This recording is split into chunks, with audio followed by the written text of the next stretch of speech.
আসসালামু আলাইকুম ওয়া রাহমাতুল্লাহি ওয়া বারাকাতুহু। আমি কোথায় আছি বলার অবকাশ থাকে না। বাংলাদেশের ঐতিহ্যবাহী জেলা রাজশাহী জেলার অন্যতম একটা মাঠ পালপুর ধরমপুর জাগরণী ফুটবল মাঠ, যেই মাঠের ঐতিহ্য ইতিহাস সারা বাংলাদেশকে ঘিরে রয়েছে। এইরকম একটি মাঠে আজকে দাঁড়িয়েছি। পানির বিরতি চলছে, যেখানে হাজার হাজার দর্শক এই আজকের এই বর্ণাঢ্য ফুটবল টুর্নামেন্ট দেখার জন্য মনোমুগ্ধ পরিবেশে তারা চাতক পাখির মতো কিন্তু আজকের এই টুর্নামেন্ট উপভোগ করেছে। সেই জাগরণী ক্লাবের পৃষ্ঠপোষক যারা রয়েছে তাদেরকে সাথে নিয়ে তাদের মতামত একটু নেওয়ার আমি চেষ্টা করছি। আসসালামু আলাইকুম। ওয়ালাইকুম আসসালাম, ধন্যবাদ আপনাকে। একটু নামটা বলেন। আমার নাম ইসলাম আহমেদ রাজু, আপনি প্রচার সম্পাদক পালপুর ধর্মপুর জাগরণী ক্লাবের।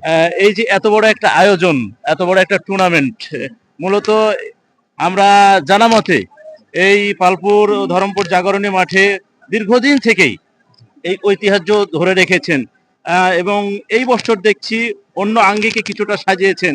এই ধরনের মন মানসিকতা আপনাদের কিভাবে আসলো? আসলে আমরা সবসময় ভিন্নতা চেষ্টা করি, প্রতি বছর থেকে শিক্ষা নেই যে কোনটা ভুল হচ্ছে, ভুল থেকে শিক্ষা নিয়ে নতুনত্ব চেষ্টা করি। আমরা এবার নতুনত্ব গ্যালারি করেছি এবং আমরা ভালো সাড়া পেয়েছি জনগণের কাছ থেকে। এই যে এক সাইডে গ্যালারি দেখছি, সামনে কি আরো গ্যালারি বাড়বে? ইনশাল্লাহ, যেহেতু এবার ভালো সাড়া পেয়েছি, আমরা চেষ্টা করবো যে সামনে দর্শকদের জন্য আরো বাড়া যায় কিনা এবং টিকিট মূল্য কমানো যায় কিনা। দর্শক যে কথাটি জানাচ্ছিলেন শ্রদ্ধেয় বড় ভাই, আরো এক ভাইয়ের সাথে একটু কথা বলার চেষ্টা করব। আপনি কোথা থেকে আসছেন আজকে খেলা দেখতে? মূলত আমি আমার গ্রামের বাসায় এই অঞ্চলেই। এই ক্লাবের সাথে কি দায়িত্বশীল আছেন? ক্লাবের আমি আজীবন সদস্য। আজীবন পাশাপাশি দেখলাম মেজর জেনারেল শরীফ সাহেব জি, আজকের এই টুর্নামেন্টের প্রধান অতিথি। উনি কি আসবেন? ইনশাল্লাহ আসবেন, যথাসময়ে চলে আসবেন।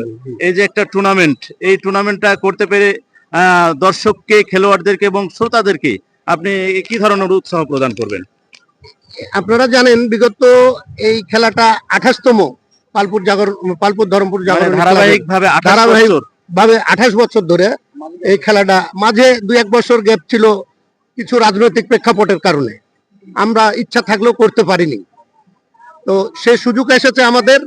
আমরা এই খেলাটা এবার যেরকম গ্যালারিগুলো দেখছেন, আগামীতে আমরা চেষ্টা করব মাঠের চারিধার দিয়ে গ্যালারি করার দর্শকদের সুবিধার্থে।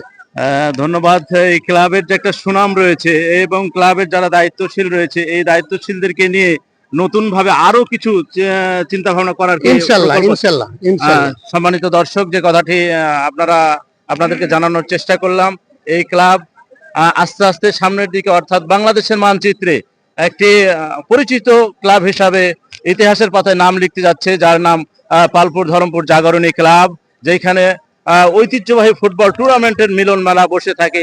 আজকে তার সচক্ষে প্রমাণ রাখতে আমরা কিন্তু সক্ষম হয়েছি। আপনারা এই ধরনের অনুষ্ঠানগুলো দেখার জন্য বুসনা চ্যানেল 24 এর পর্দায় চোখ রাখুন। ইনশাআল্লাহ পরবর্তী ভিডিওতে আপনাদের সাথে আবারও দেখা হবে। ধন্যবাদ।